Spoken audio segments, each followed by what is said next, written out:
పాప కనిపించకుండా పోయిన 24 గంటల తర్వాత తల్లిదండ్రులు పోలీసులకు ఫిర్యాదు చేయడం అనుమానాలకు తావిస్తోంది. ఆదివారం సాయంత్రం కిడ్నాప్ జరిగితే సోమవారం అర్ధరాత్రి పోలీసులను ఆశ్రయించారు పాప తల్లిదండ్రులు. దీంతో కిడ్నాపర్ ఆచూకీ కనిపెట్టడం పోలీసులకు కష్టతరంగా మారింది. అసలు కిడ్నాపర్లు తిరుమలను ఎందుకు టార్గెట్ చేశారు? కొండపై వరుస కిడ్నాపులు ఎందుకు జరుగుతున్నాయి? తల్లిదండ్రుల నిర్లక్ష్యమే కిడ్నాపర్లకు వరంగా మారిందా?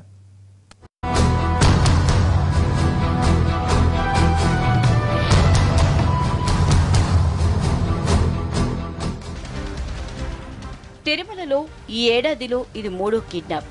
నందిని అదృశ్యమైన వెంటనే పోలీసులకు ఫిర్యాదు చేసి ఉంటే నిందితుల్ని సులభంగా పట్టుకునే అవకాశం ఉండేది. సీసీటీవీ ఫుటేజ్ని పరిశీలించే సమయానికి కిడ్నాపర్ స్వగ్రామానికి చేరుకుని ఉంటుందని పోలీసులు భావిస్తున్నారు. పాప జాడ కోసం ప్రత్యేక టీముల్ని ఏర్పాటు చేసి గాలిస్తున్న పోలీసులు పాప తల్లిదండ్రులను విచారిస్తున్నారు. ఆలస్యంగా ఎందుకు ఫిర్యాదు చేశారన్న కోణంలో సమాచారాన్ని సేకరిస్తున్నారు.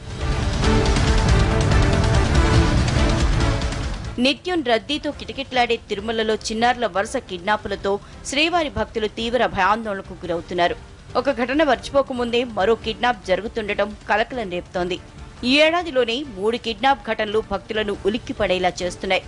జనవరిలో 5 ఏళ్ల చిన్నారిని చాకచక్యంగా ఎత్తుకెళ్లాడు ఓ కిడ్నాపర్.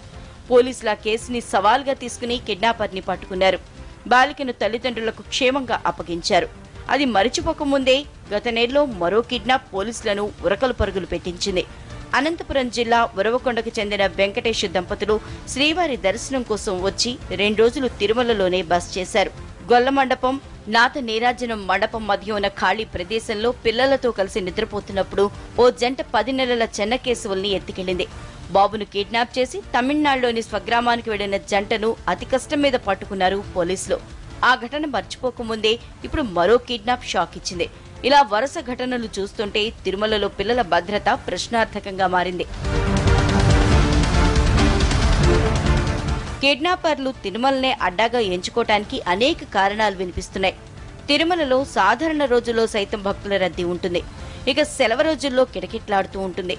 ఆ రద్దీలో 4-5 కలిసి వెళ్లినా ఒక్కోసారి దారి తప్పుతుంటారు. అందరూ శ్రీవారి దర్శనానికి వచ్చేవాళ్లే కావడంతో అందులో ఎవరు నేరగాళ్లో ఎవరు భక్తులో గుర్తించడం కష్టం. దీంతో నేరగాళ్లకి ఇది ప్లస్ పాయింట్ అవుతోంది. 2-3 రోజులు బస్ చేసి మరీ ఏదో ఓ నేరం చేసి వెళ్తుంటారు. గత నెలలో 10 నెలల చిన్నారిని కిడ్నాప్ చేసిన జంట కూడా అంతే. 3 రోజులు తిరుమలలోనే ఉండి మరీ ఓ బాబును సెలెక్ట్ చేసుకుని కిడ్నాప్ చేసి తీసుకెళ్లారు. సీసీ కెమెరాల్లో కిడ్నాప్ సీన్ రికార్డ్ అయింది కాబట్టి నిందితులు దొరికారు. కానీ సీసీ కెమెరాలు లేని చోట కిడ్నాప్ చేస్తే నిందితుల్ని గుర్తించడం కష్టం. పిల్లల్ని ఇంత సులువుగా టార్గెట్ చేయడానికి తల్లిదండ్రుల నిర్లక్ష్యమూ కారణమే. 3 కిడ్నాప్ ఘటనల్లోనూ కన్నవాళ్ల నిర్లక్ష్యమే కిడ్నాపులకు కారణమైంది. పిల్లల్ని వదిలేసి ఆదమర్చి నిద్రిస్తున్నప్పుడే కిడ్నాపర్లు పిల్లల్ని ఎత్తికెళ్లారు. అందుకే తిరుమల వెళ్లే శ్రీవారి భక్తులు పిల్లల్ని జాగ్రత్తగా చూసుకోవటం మంచిది.